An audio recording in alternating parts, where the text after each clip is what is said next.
Yeah, and I never forgot that because I'm like, yeah, it's because it's really difficult to do. Like all martial arts are it's really difficult to get your body to move that way and to be able to be effective in a conflict situation. And if you can do it, and you can do it over and over again, and you can overcome that difficult thing, and you thought it was unsurmountable, and then you figured out how to do it, eventually you get to this point where you realize, well, everything in life is like that.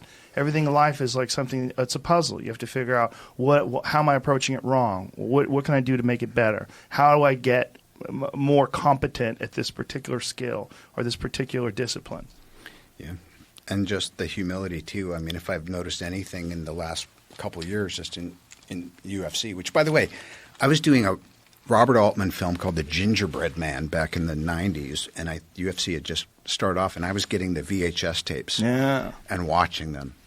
And so when they go back on the 25 years ago, I was like, I've been there from jump. That's awesome. But we watch it's just that thing of no matter what you think, the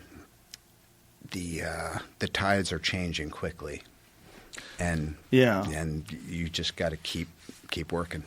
Well, that was a real wake-up call for a lot of martial artists was the UFC because a lot of the stuff that they were doing really wasn't effective. Yeah. They thought it would be if everybody was playing by the rules in the dojo and sort of following along the – but once you really saw an actual caged event where people were just going balls out, you realize, oh, a lot of this stuff just doesn't work. Yeah.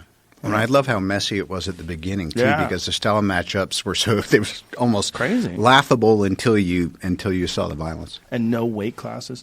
Yeah. You and I share another passion: Resto mods.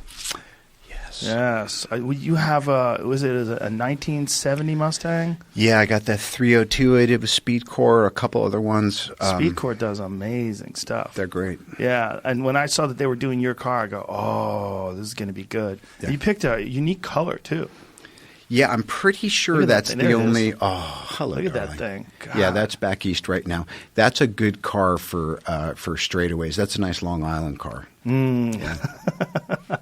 Yeah, it's beautiful.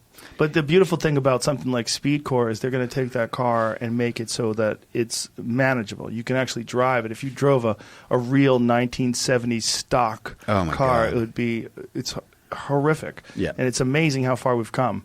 Yeah. In those cars, it's like you're like blindfolded as you're driving. You're sort of aware of what the car is going to do as you turn the wheel, but not really.